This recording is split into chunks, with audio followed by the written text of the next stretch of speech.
Всякому человеку, который работает с новостями, знакомо понятие «инфоповод». Чаще всего это ограниченное по времени событие, о котором сегодня могут говорить все, на следующий день будут обсуждать сильно меньше, а через неделю даже не вспомнят. Просто потому, что событие завершилось и было вытеснено другими новостями. Особенность нынешней российской повестки в том, что каждый день, да и каждая ночь могут подарить россиянам не просто инфоповод, а новую реальность, которую со временем тоже перестают обсуждать. Только от этого она никуда не исчезает. Просто все приспосабливаются к новым условиям. И удары по логистическим комплексам компании Wildberries вполне могут из отдельных событий превратиться в новую реальность. В России уже давно никто не обсуждает каждый отдельно взятый пожар на НПЗ. Это сейчас все равно, что обсуждать восходы и закаты. Так и горящие склады тоже могут стать частью новой российской повседневности. Тогда о них постепенно перестанут говорить, а они так и продолжат гореть. Возможен ли такой сценарий? Не просто возможен, но он и прогнозируем. За 2,5 недели до удара по своим ключевым объектам компания Wildberries прописала в условиях оферты, что она не несет материальной ответственности за товары, уничтоженные вследствие военных действий, обстрелов и атак БПЛА. Это изменение вступило в силу 7 июля. Почти одновременно аналогичные пункты прописал и другой всероссийский маркетплейс «Озон». Частный бизнес чутко реагирует на внешние изменения и, как правило, делает это быстрее, чем государство. У ВБ и Озона при всем масштабе их деятельности нет своей службы внешней разведки и агентуры в киевских штабах. Но они безо всяких инсайдов, по открытым источникам, очень своевременно оценили обстановку и поняли, что являются для ВСУ следующей мишенью. И, как мы видим, они не ошиблись.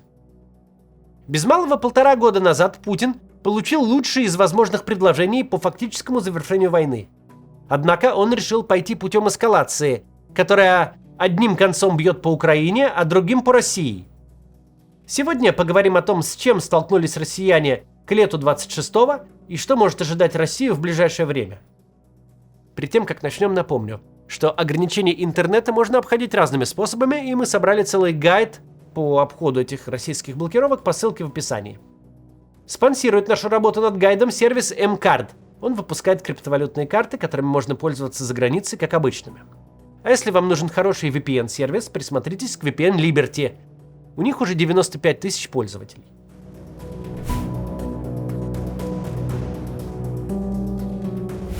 Когда мы провожали 21 и встречали 22 год, невозможно было представить, что ежедневным фоном жизни станут массированные удары по территории России. Беспилотные технологии уже тогда активно развивались, и можно было предположить, что какие-нибудь законспирированные враги, например, боевики-исламисты, после особо тщательной подготовки однажды запустят дрон по какому-нибудь российскому объекту. Но чтобы сотни и даже тысячи дронов атаковали Россию буквально каждый день, такое предположение прозвучало бы несколько лет назад просто как не очень научная фантастика. Как, например, вторжение инопланетян. Однако сейчас сводки по обстрелам такая же часть инфополя, как и прогнозы погоды. Причем прогнозы люди читают в разы охотнее. Если знаешь температуру воздуха, можешь хотя бы решить, что надеть. А знание о том, сколько беспилотников сбили за ночь на подлете к Москве, большинству россиян не дает ничего. Как и знание о том, сколько не сбили. Непонятно, что с этой информацией вообще делать. Общественное внимание теперь привлекают лишь события из ряда вон выходящие. И только до тех пор, пока они не стали рядовыми.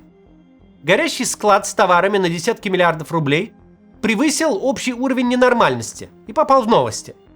Однако 10 таких складов станут уже обычной частью информационного ландшафта, а страна погрузится в еще одну новую реальность, где индустрия маркетплейсов совершит огромный скачок назад.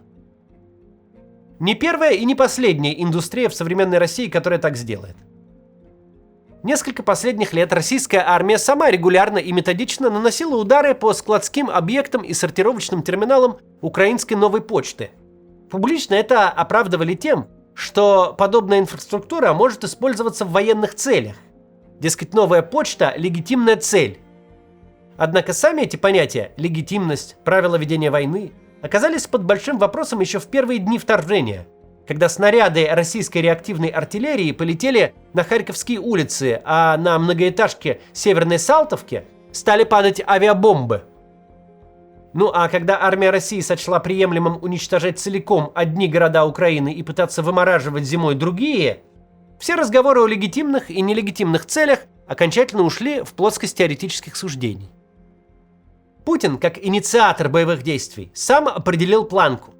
В первый же год войны он дал понять, в этом столкновении, за редкими исключениями, можно все, на войне все средства хороши. Но если правил никаких нет, тогда и ответные действия, заданные не нормой, прописанной на бумаге, а совсем другим принципом. Может и хочет ли Украина отвечать ударом на удар? Когда может и хочет, она отвечает. Какая еще новая реальность может ожидать россиян в ближайшее время?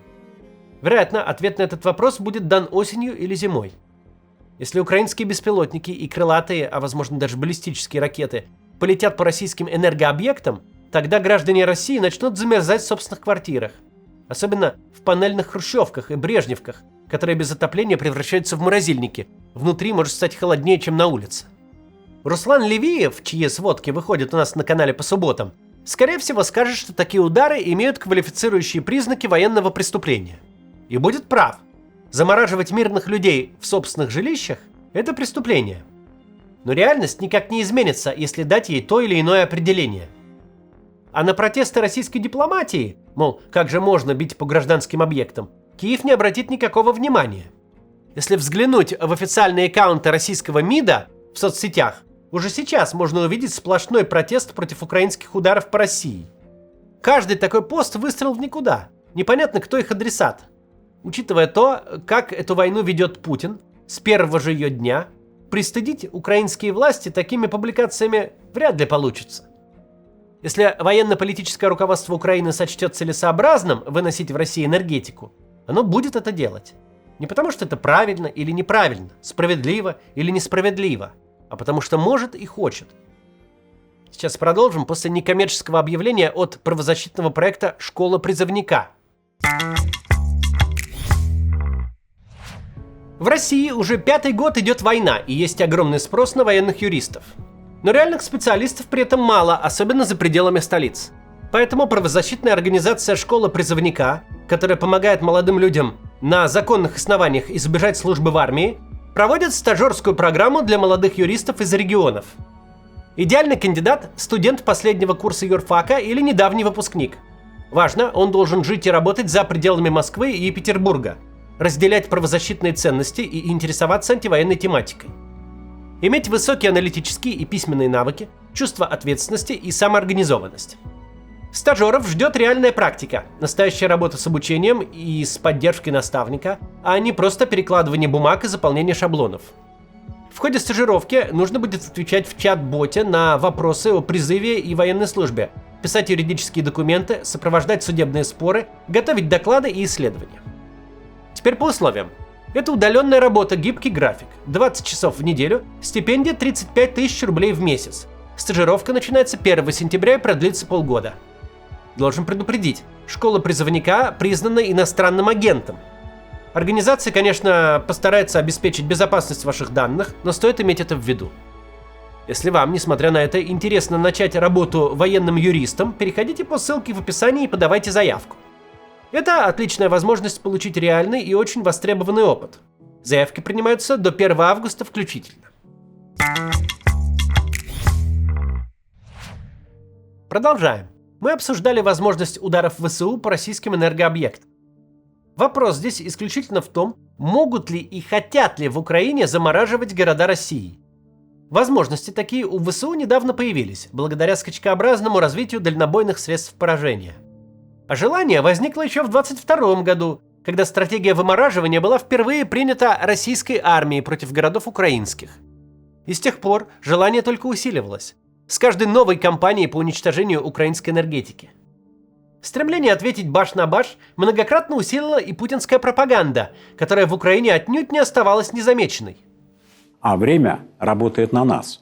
С воздуха мы продолжаем уничтожать критически важную инфраструктуру, которая позволяет нацистскому режиму все еще шевелиться, пусть со все большими перерывами, но пока еще пользоваться электричеством и связью, отапливать города, пользоваться водопроводом и канализацией.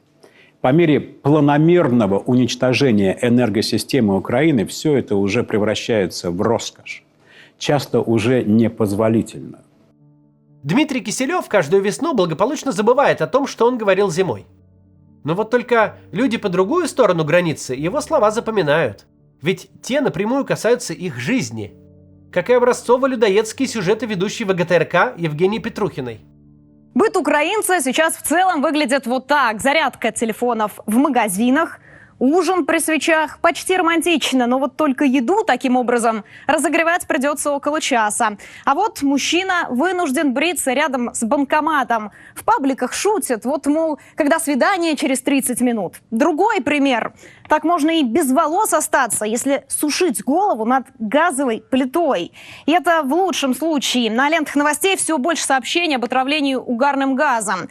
Вот журналист пишет, в селе Белогородка девушка неправильно использовала генератор. Теперь в больнице. Его вообще нельзя оставлять на ночь, да еще и в подвале. Там же никакой вентиляции. Это уже получается смерти генераторы какие-то. Этим летом, когда палящая жара навещает даже Санкт-Петербург, сложно представить гуманитарную катастрофу, при которой жителям российских городов просто негде согреться. Подобное, если и можно себе вообразить, то как кратковременное и локальное событие, как отдельные эксцессы, которые и без воздействия ВСУ происходят в России каждую зиму.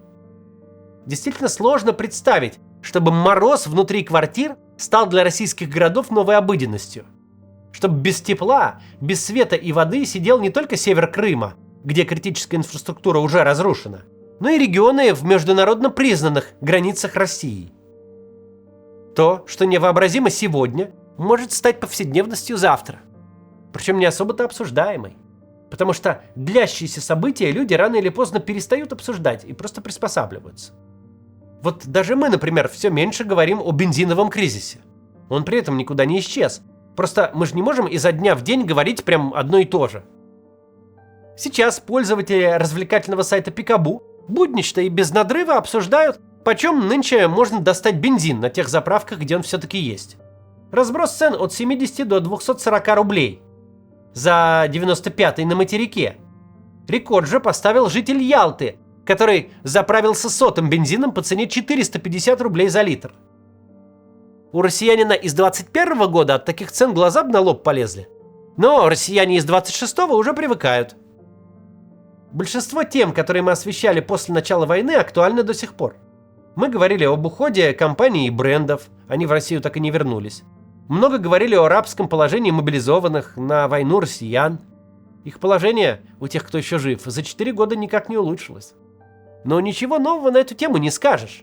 Персональное рабство для нескольких сотен тысяч россиян – просто часть актуальной реальности. Как будто даже естественное, будто так всегда и было. Стали новой реальностью ковровые отключения интернета и связи. О них теперь мало говорят. Они просто есть. Люди просто ставят VPN-ы.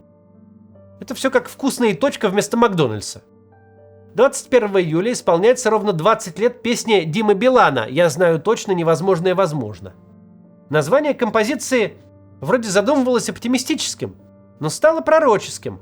Невозможное в России теперь случается регулярно и становится новой обыденностью.